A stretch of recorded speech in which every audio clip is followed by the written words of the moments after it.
Assalamualaikum warahmatullahi wabarakatuh. Kami dari kelompok 4 akan mempresentasikan hasil resum jurnal kami yang berjudul Comparison of Bioavailability and Bioequivalence of Generic and Brand Name Formulations of Escitalopram Oxalate Tablets in Healthy Chinese Population and Under Fasting and Fit Condition. Untuk anggota kelompoknya, di sini ada Nazila Syarafina, Fedra Putri, Aliana Ulfitri, Alifi Alvareta, Argra Media, Syafira Lailatur Rohmah, dan M. Hikmatullah. Baik, masuk ke latar belakang. Jadi, depresi itu merupakan gangguan mental yang sangat umum dan menjadi salah satu penyebab utama disabilitas global.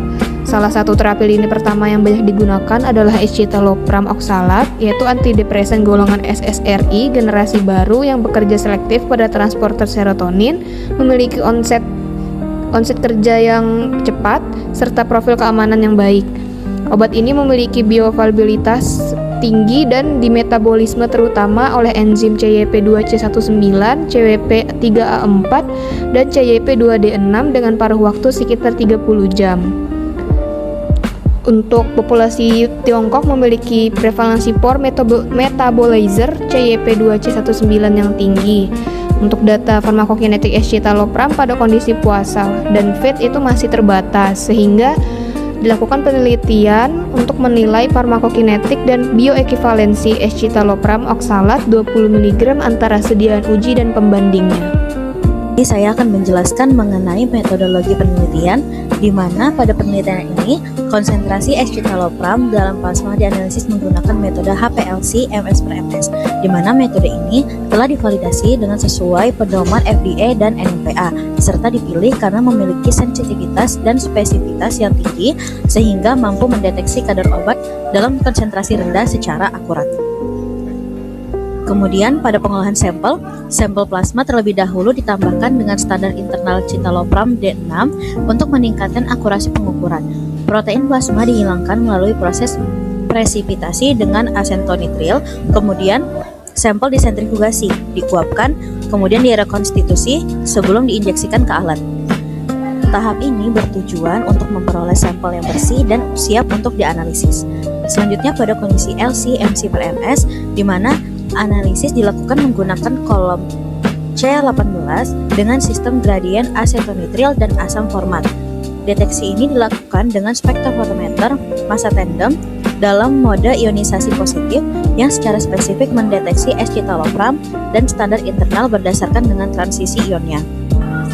Selanjutnya pada validasi metode, di mana metode ini divalidasi secara menyeluruh, mencakup selektivitas, linearitas, akurasi, dan presisi, recovery, efek matriks, dan juga stabilitas untuk memastikan hasil analisis dapat dipercaya dan sesuai dengan standar bioanalisis. Selanjutnya pada analisis farmakokinetik, di mana data konsentrasi obat terhadap waktu kemudian digunakan untuk menghitung parameter farmakokinetik utama, yaitu Cmax, Tmax, dan AUC, menggunakan analisis non-kompartemen dengan perangkat lunak yaitu Wien-Nordlin. Pada ukuran sampel, jumlah subjek penelitian ditetapkan sebanyak 24 orang dengan mempertimbangkan variasi intra-individu serta kemungkinan adanya subjek yang drop out. Yang terakhir yaitu analisis statistik, di mana penilaian bioekivalensi dilakukan dengan menggunakan ANOVA linear campuran pada data farmakokinetik yang ditransformasikan logaritmik. Bioekivalensi dinyatakan tercapai apabila 90% confidence interval untuk rasio Cmax dan AUC berada dalam rentang 80 hingga 125%. Masuk ke hasil, yang pertama ada method validation, menunjukkan linearitas yang sangat baik pada rentang konsentrasi 0,20 sampai 50 nanogram per mililiter dengan batas kuantifikasi terendah ada di 0,20 nanogram per mililiter. Uji akurasi serta presisi, baik dalam satu batch maupun antar batch, berada dalam rentang yang dapat diterima dan menunjukkan variabilitas yang rendah. Selain itu, uji stabilitas membuktikan bahwa escitalopram stabil selama proses pengambilan, penyimpanan, dan analisis. Secara keseluruhan, metode bioanalitik ini dinilai valid dan mampu menghasilkan data konsentrasi plasma yang reliable untuk analisis farmakokinetik. Selanjutnya masuk ke demografi and compliance. Profil demografi dan karakteristik baseline antara kelompok menunjukkan kesetaraan dan tidak ada faktor yang menghambat interpretasi hasil farmakokinetik. Penelitian ini melibatkan 24 subjek sehat pada uji puasa dan 24 subjek pada uji berlemak, dengan mayoritas peserta berjenis kelamin laki-laki dengan rentang usia sekitar 18 sampai 46 tahun dengan distribusi berat badan dan indeks massa tubuh dalam kisaran normal. Kemudian, masuk ke pharmacokinetics and bioequivalence analysis.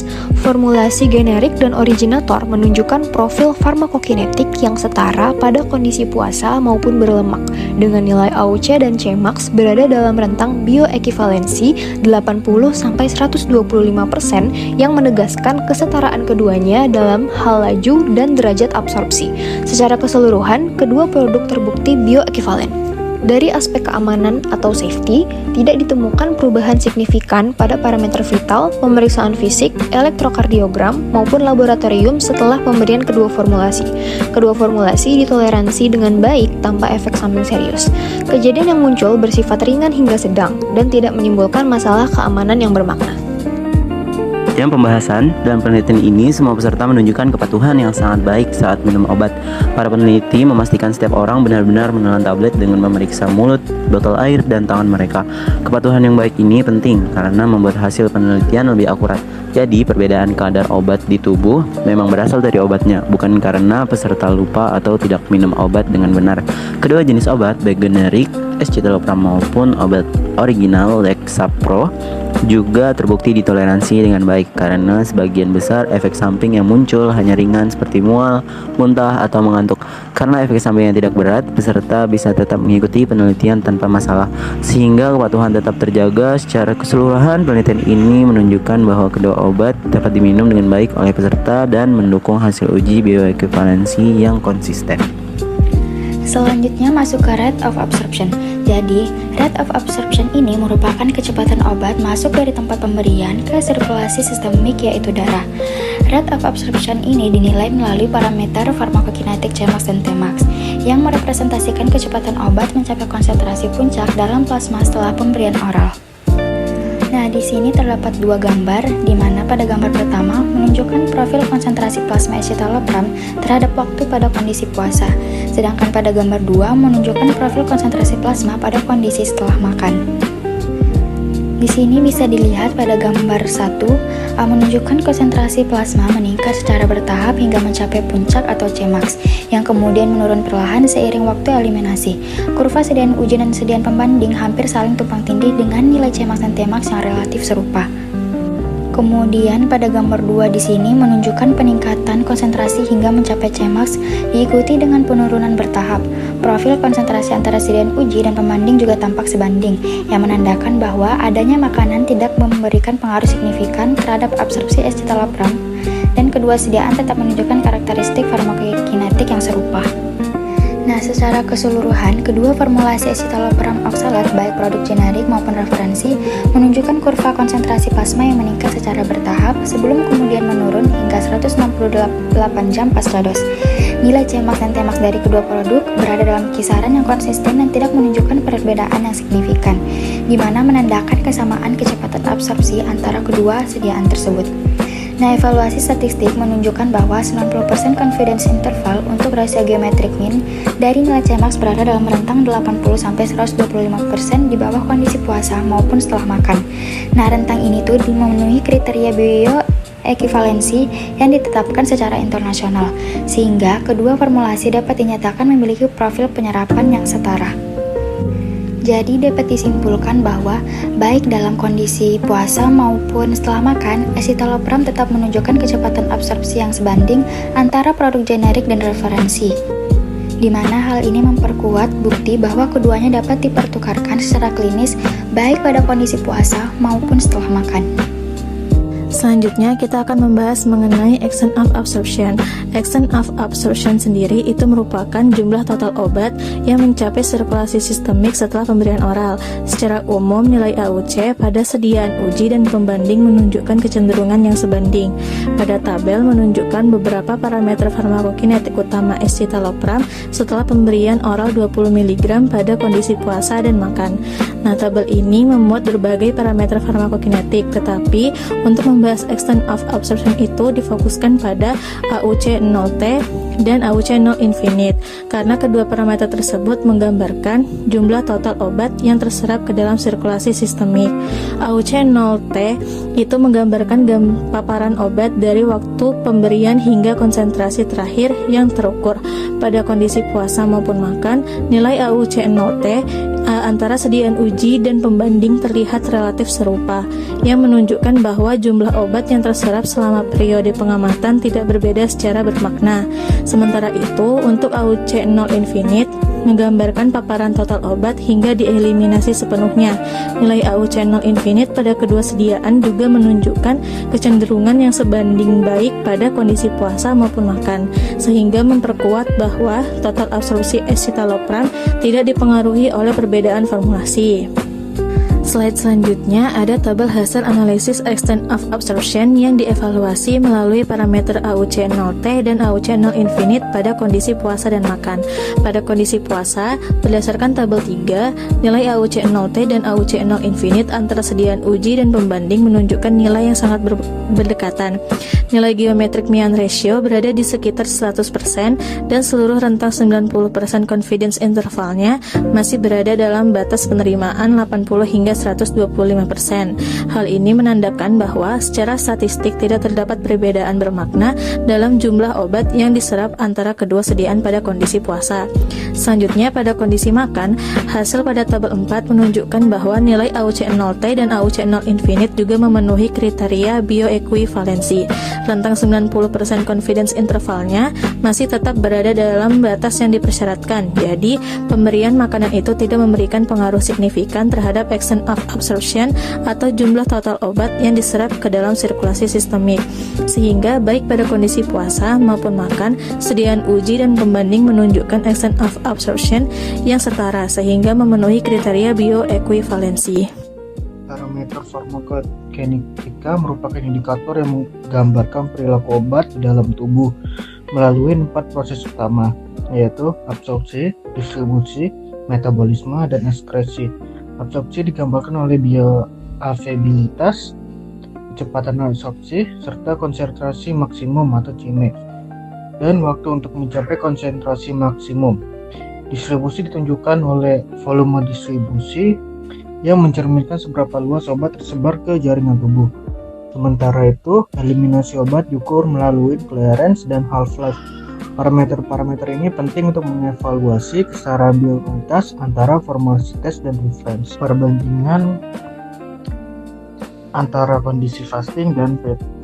Berdasarkan tabel identifikasi advent event pada dua formulasi tes dan reference, dalam kondisi fasting dan fed dapat disimpulkan bahwa pada kondisi fasting, jumlah advent event mencapai 4 kasus, dengan advent drug reaction 9 kasus, serious advent event 0 kasus, dropout 0 kasus, serta 1 kasus ADR yang menyebabkan dropout.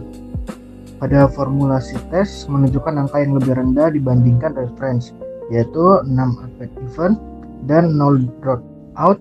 Pada kondisi fed, formulasi tes memiliki 7 AE, 6 ADR, dan 0 SAE, dan 2 dropout. Sedangkan reference memiliki angka lebih rendah dengan 5 AE dan 0 dropout. Secara keseluruhan, tidak terdapat perbedaan signifikan antara kedua formulasi, dan sebagian besar advent event yang terjadi bersifat ringan tanpa serius advent event yang mengancam jiwa. Jenis-jenis adverse event yang diamati pada formulasi tes dan reference dalam kondisi fasting dan fed meliputi peningkatan urine ke ECOMPF 3-4 kasus pada fasting dan 0 pada fed, increased blood bilirubin 1 kasus pada fasting, decreased white blood cell count, increased white blood cell count prolog IPPT, increase amylase, increase leumitate percentage, increase blood platelet minus, decrease neoplatic percent, decrease neoplatic count, diarrhea, vomiting, upper respiratory tract infection, drowsiness, nausea, vomiting, decrease red blood cell count, serta increase blood urine acid. Masing-masing terdapat 1-2 kasus dengan persentase keseluruhan 4,3 sampai dengan 8,3%. Kejadian paling umum adalah abnormalitas parameter laboratorium ringan seperti peningkatan urin dan perubahan hitung darah yang umumnya bersifat sementara dan tidak memerlukan intervensi khusus. Studi ini menyimpulkan bahwa tablet escitalopram oxalate 20 mg produksi dari Tiongkok bioekivalen dengan formulasi referensi yaitu Lexapro dalam hal kecepatan dan jangkauan absorpsi, baik saat puasa maupun setelah makan. Kedua formulasi tersebut ditoleransi dengan baik oleh subjek sehat yang berpartisipasi. Demikian yang dapat kami sampaikan. Mohon maaf bila ada kesalahan kata. Terima kasih.